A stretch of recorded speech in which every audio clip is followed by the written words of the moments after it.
I've always known it well. Willow was just a bed buddy, a woman I could fool around with. But never someone I'd marry. So when Willow got drunk and called me to pick her up that night, I saw her in disheveled clothes. Some guy getting handsy beside her. And felt absolutely nothing. But then she hooked her arms around my neck, gave me a seductive smile, and said, "Just a game, don't overthink it." I pried her hand off my neck, looked her in the eyes and said, word by word, "I know, but don't call me again. I'm getting engaged next month. My fiancée gets jealous and petty. If she finds out I came to see you, I'll never hear the end of it." Chapter 1. Willow smiled and handed me a black Russian. "Thanks, Mr. Wong, for coming to celebrate my new bar opening despite your busy schedule." Just as I took the drink, a trendy young guy passed by us, leaned in, and kissed Willow on the cheek. "Congrats on the opening, boss lady," he said. "Great drinks. Just a shame your name's not on the menu." Willow giggled. "Wouldn't want you getting drunk too fast, would we?" He walked away, leaving a trail of boozy air behind. Willow glanced at me, and for once, offered an explanation. "He's my good friend's little brother. We weren't in an official relationship.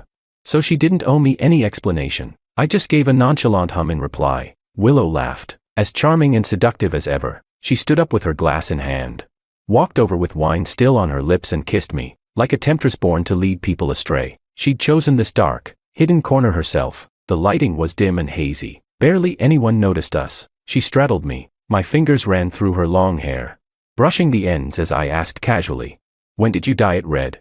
Willow gave a soft smile. Felt nostalgic. "Don't you like it?"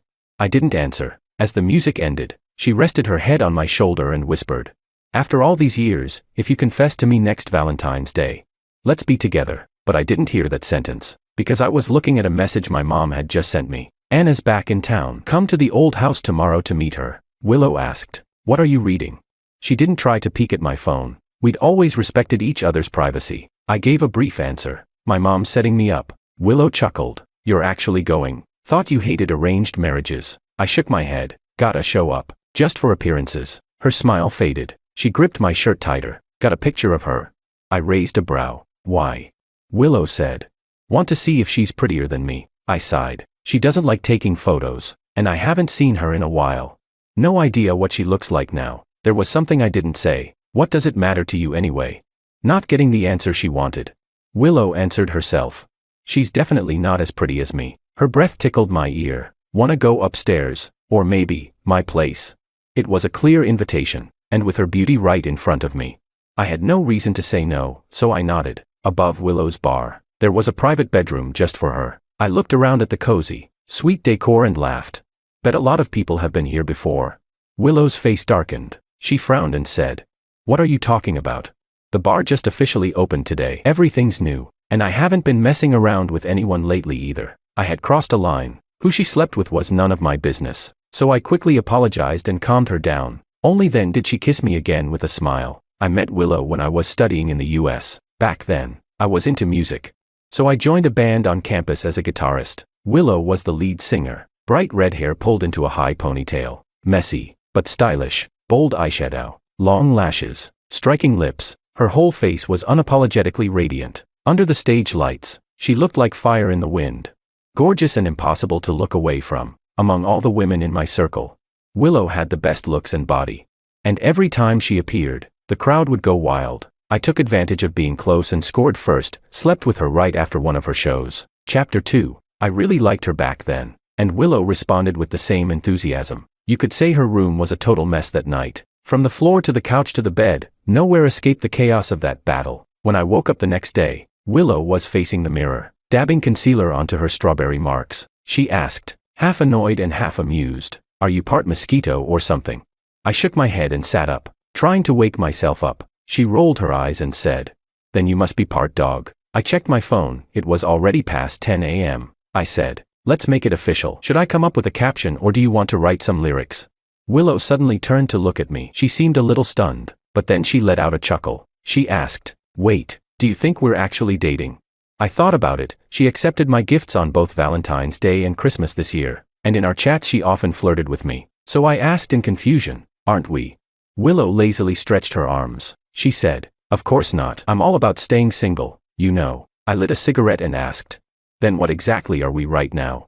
Willow squinted at me for a moment, then blinked and said, Let's call it bed buddies. As she got dressed, I watched her stunning figure and carefully mulled over that novel term. Bed buddy. Yeah, it fits. Willow is gorgeous, but she loves to play around way too much. Being a bed buddy really suits her best. A girl who plays this hard is definitely not girlfriend material. So I put out my cigarette and pulled out my phone. I changed Willow's contact name to Bed Buddy. Chapter 3. But I really didn't expect that Willow's party girl lifestyle wouldn't change even after we graduated and returned home. I took over my family's company and started working seriously. She, on the other hand, had a brother, and her parents gave her more than enough allowance. She didn't need to work and still spent her days clubbing, drinking, and dancing. Eventually, Willow finally found something to do. She had her parents buy her a place in a prime location, which she transformed into a bar according to her own taste. It finally opened yesterday. I got out of bed and glanced at my phone. 7 a.m. Time to get ready for work. After finishing the morning's tasks, I planned to go to the old house. As I was getting dressed, Willow hugged me in a sleepy daze. She pouted. It's still so early, come back to bed for a bit. I chuckled. My company doesn't open at 10 p.m. like your bar. She finally opened her eyes, a little annoyed and a bit passive-aggressive. She said, so spending the night with President Wang, the ever-busy man, was a waste of your precious rest time, huh? I patted her cheek and said, glad you understand. Willow stared at me for a second, her face half buried in the blanket as she watched me get up and leave. She said, you're really going? Can't you just? I was putting on my jacket and turned back to hear the rest, but she suddenly gave a light, breezy smile. She said, go ahead. I can just wiggle my finger and have another guy come over. I just met someone new, and I raised my hand to cut her off. Whatever makes you happy. I'm leaving. As I closed the door, I saw Willow reaching for her phone on the bedside table. Around 2 p.m., I drove back to the old house. First thing, Mom gave me a long lecture, all about childhood sweethearts and family ties. She even said Anna was the perfect daughter-in-law, elegant in public, skilled in the kitchen. I couldn't help but laugh. Willow was right. I really have no interest in arranged marriages. I said, Mom, I'd still rather find someone on my own. But the next second, I held my breath, because Anna had just walked in through the side door. My little childhood sweetheart had seriously grown up. She may be young, but she's definitely well developed where it counts. Chapter 4. After a few years apart, Anna had grown into a stunning beauty with delicate features and a graceful figure. Her facial features were soft and elegant, and when she smiled, there was a tender charm in it. That gentle aura stood in stark contrast to her eye-catching, sexy figure wrapped in a tight camisole dress. Noticing my gaze, Anna's ears turned slightly red. It was kind of cute. I suddenly smiled and changed the subject. Long time no see. The weather's great today. How about we go for a walk? While strolling through the garden, Anna was the first to speak. She said, you must have been exhausted from work all these years. You really need someone by your side to take care of you. But I'm so jealous of her. Her eyes dimmed a little as she said that. I asked, confused. You think I have a girlfriend?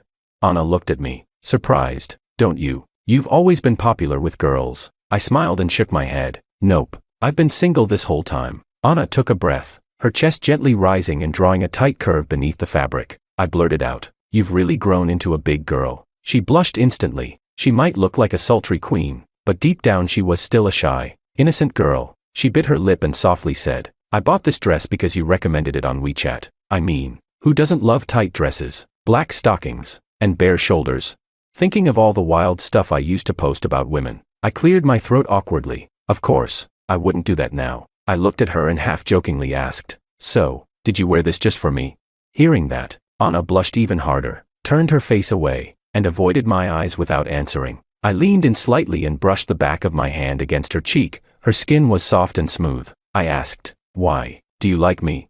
She could have easily pushed me away with one hand, but she stood frozen like I had her under some spell. Anna bit her rosy lip. She said, I'm not trying to seduce you. I just want you to know that I'm not a little girl anymore. So, could you give me a chance to be with you? The later she spoke, the softer her voice got. I could barely hear her. I asked, what was that?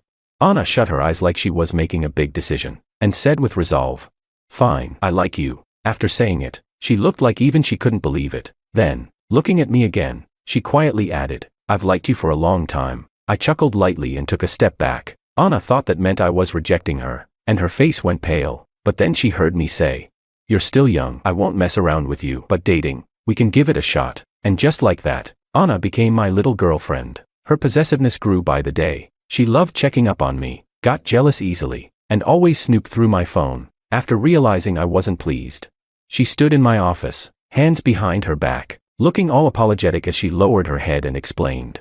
This is my first time in a relationship. I didn't know this kind of thing would upset my boyfriend. I won't do it again. I walked over, pinched her chin, and gave her a kiss. I said, "Good girl. All the people around me are trusted, no scandalous affairs. Okay, stop overthinking." Getting her reward. Anna couldn't help but smile. She said, "Okay," but then she suddenly thought of something and added stubbornly, "That woman with the last name Lou doesn't count. She has to go." I let out a low chuckle. "All right, we'll get rid of her." Her eyes sparkled as she threw herself at me, wrapping herself around me and kissing me passionately. Good thing I stopped just in time. Any later and who knows what I might have ended up doing in the office. But speak of the devil, Willow, who hadn't contacted me much these past 2 weeks, suddenly popped up, that very night, at 11 p.m. Just when I was about to go to sleep, I got a call from her. Squinting at the screen, I took a while to recognize the number, because Anna had sneakily changed her contact name from bed buddy to toxic mistress. I answered with a smile. On the other end,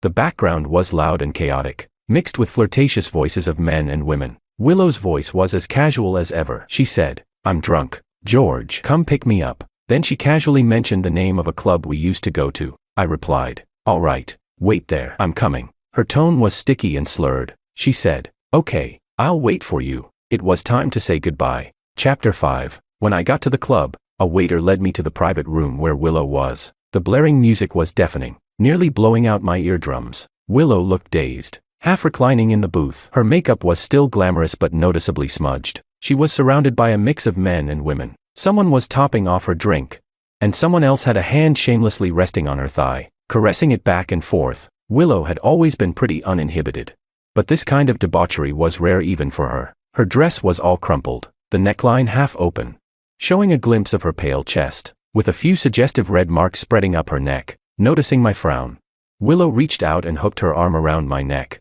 laughing softly. "George, we were just playing a game. I lost, so they kissed me a few times. No big deal." I relaxed my expression a little, took her hand off me, and helped adjust her dress. "But," I said, as her smile slowly faded, "I know, but don't call me again after this. I'm getting engaged next month." She's the jealous and sensitive type, and if she finds out I came to see you, she'll be hard to calm down. Willow's lips were still curved into a smile, but she looked at me in panic. She asked, "You're joking, right?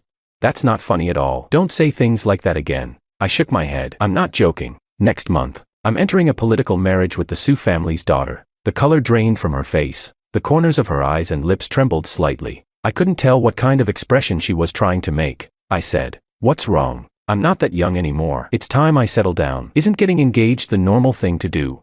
Willow rushed to echo me. "Right, just a business marriage. Totally normal." She touched her reddened eyes, closed them, and after a moment, said, "I'm tired. Take me home." The home she was talking about was the luxury Riverview apartment I had rented for her. She had her own place, of course, but she insisted on staying there, maybe because we'd slept together there too many times. I unlocked the keypad and helped her inside. I hadn't visited this apartment in months. Willow had added lots of her own decorations, artwork, knickknacks. The whole vibe had changed. I said, "You should move out before next month. I won't charge you rent, but take all your stuff with you." Willow slowly turned her head to look at me. She asked, "Why?"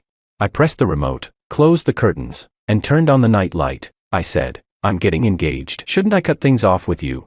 She propped her cheek on one hand and smiled faintly. "But it's just a business deal. There's no love involved. Why bother cutting ties with me?" The scent of her perfume mixed with the alcohol, that decadent, intoxicating smell that always defined Willow to me. She leaned in without hesitation, trying to kiss me. Back at the club, I already noticed she had a fever. I pushed her away and said, "You're sick," but she just smiled, casually took off her coat, and reached to undo my tie. She said, "We've known each other for so long. You think you can just walk away that easily?"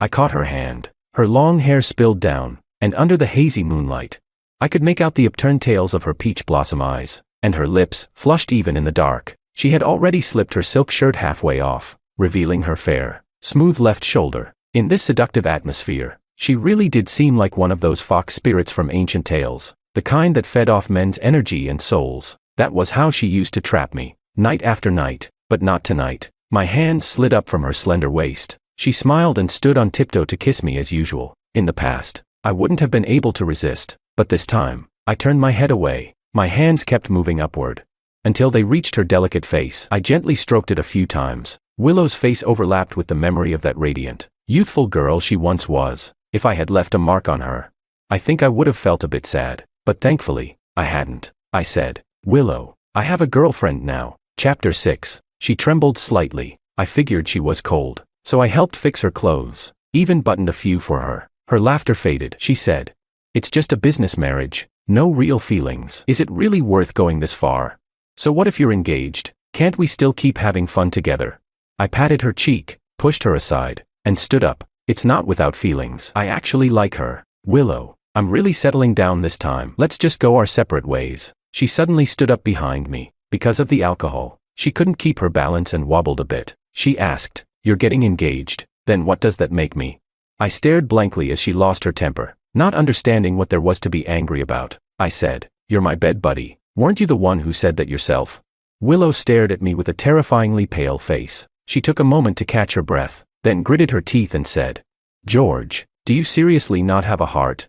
Faced with this inexplicable accusation, I frowned again, but before I could even respond, my phone started ringing in my pocket. I answered, "Hey, things are a bit messy over here, but don't worry, I'll be back soon." Then I accidentally hit speakerphone. Anna's light, clear voice came from the other end. She said, "Okay then, I'll wait at home. I even made you some hangover soup, just in case. When you get back, don't forget to praise me."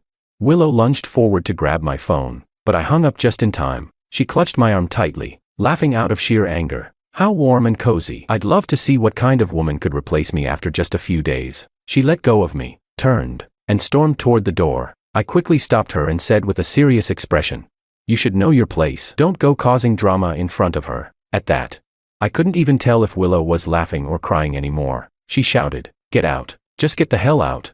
She shoved me hard and stumbled as she forced me out the door. The sound of glass and ceramic shattering inside was muffled once the door slammed shut. I looked at the electronic lock. Though I knew the code, I didn't use it. I just turned and left. We'd already said everything that needed to be said. Next time I came, it'd be to settle up the cost of the damage she'd caused. When I got home, Anna was in the kitchen wearing an apron, seriously cooking soup. It was actually her first time at my place. I was the one who asked her to come, and I'd told her beforehand, if I came back too late, to give me a call. Anna had sharp ears. As soon as she heard the door open, she turned quickly, and like a cat, darted right over. She started sniffing me for any trace of evidence. The bright curve of her smile dropped instantly. She pouted and said, "You smell like her perfume." I smiled. "You won't be smelling it anymore." Only then did Anna's smile return. She asked, "So, the woman outside, taken care of?"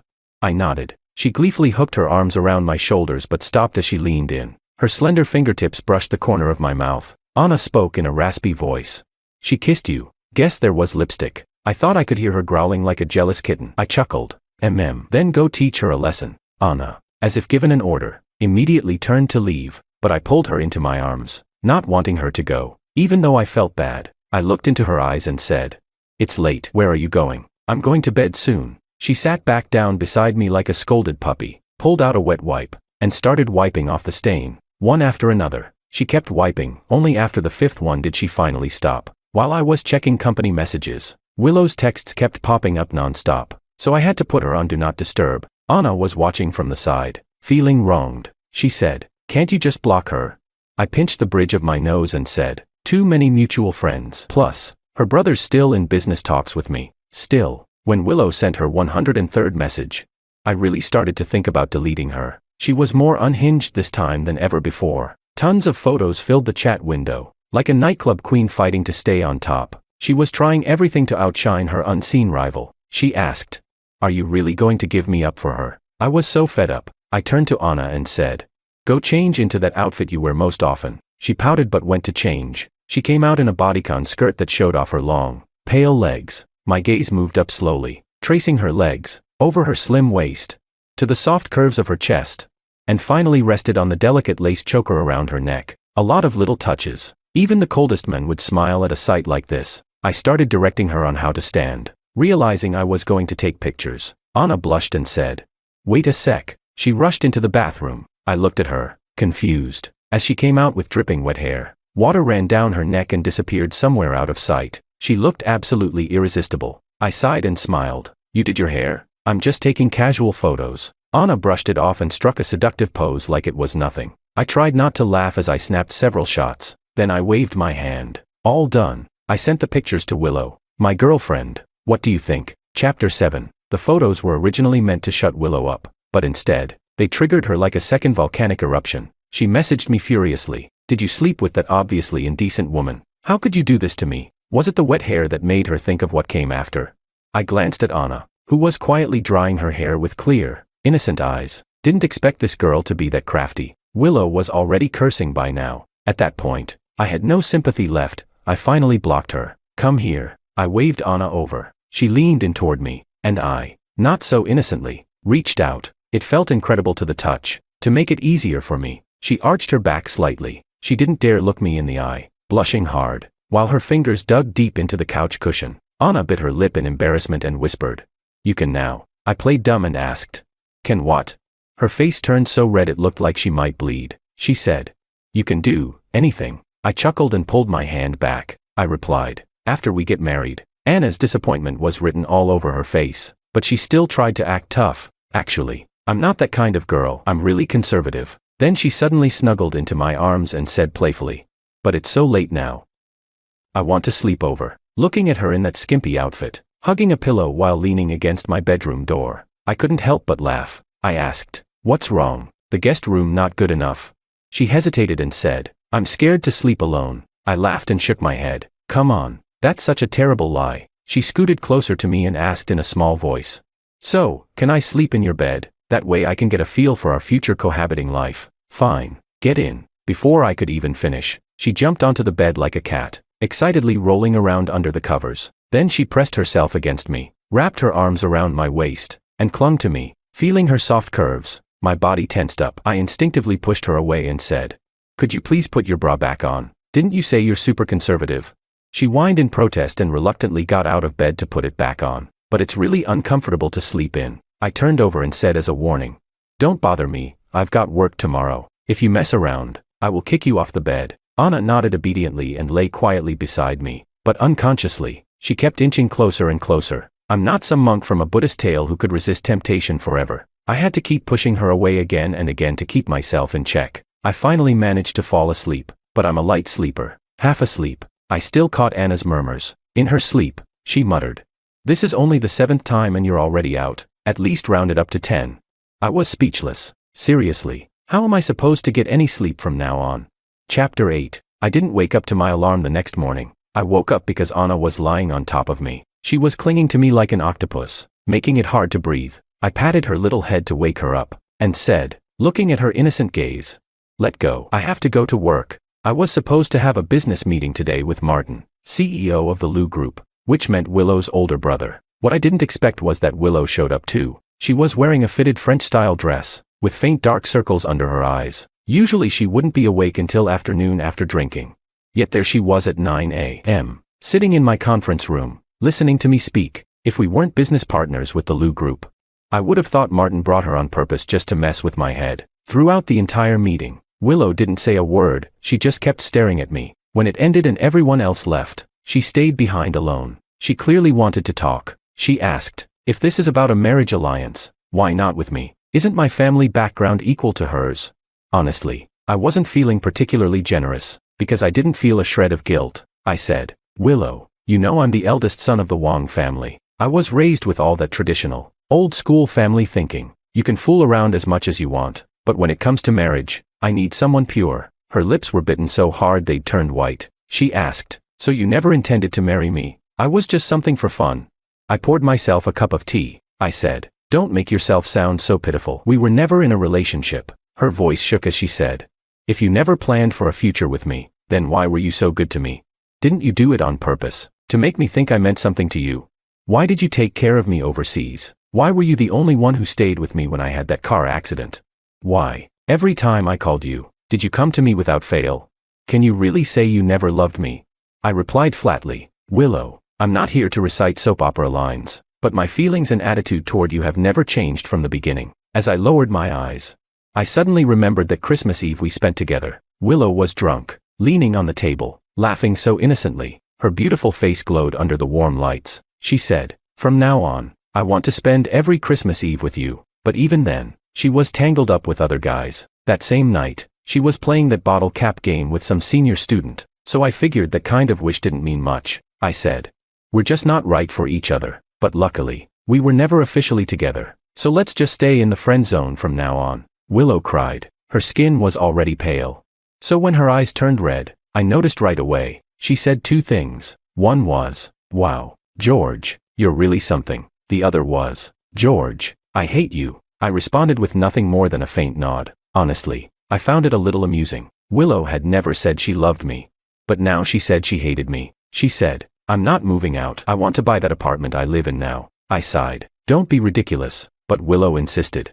"I'm serious. I'll pay the highest market price." So I didn't argue. I gave silent consent. Before she left, she walked around the long conference table to my side. She naturally reached for my shoulder, just like she used to. That was always her move before trying to kiss me. I grabbed her hand to stop her. She stood very close. I could even see the teardrops clinging to her long lashes. But she didn't do anything else. She just stayed in that posture, quietly looking at me, until I heard Anna's voice, "Get away from him."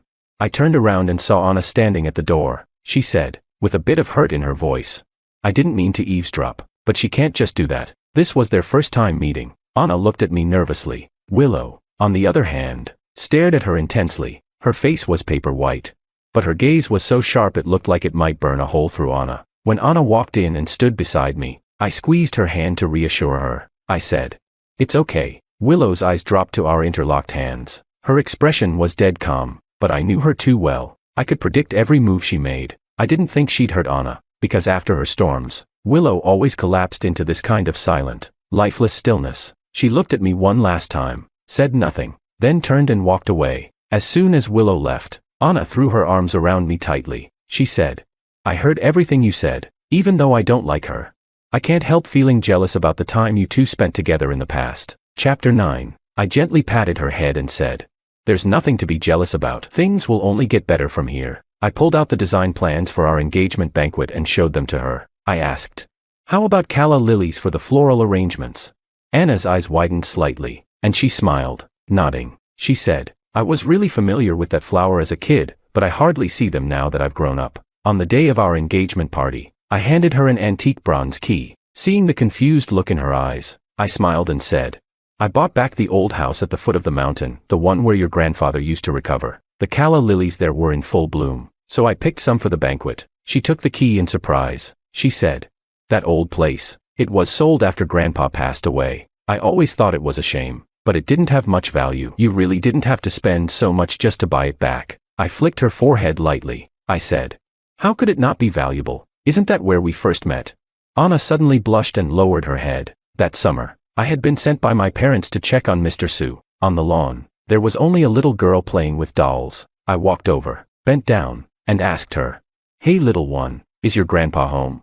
The little girl looked up at me, dazed. She had this adorable, spacey look. She led me to the living room, then hid behind her grandfather, secretly peeking at me. The old man chuckled. What's gotten into her? She's not usually this shy." After he said that, I couldn't even see the rest of Anna's face anymore. At the time, I thought she was just scared of me, but when I visited a few more times after that, she would hand me toys, her way of inviting me to play with her. I asked, "Did you really like me even back then?" I laughed as I gently pinched the now grown-up Anna's cheek. She lifted the bouquet of calla lilies to hide her face.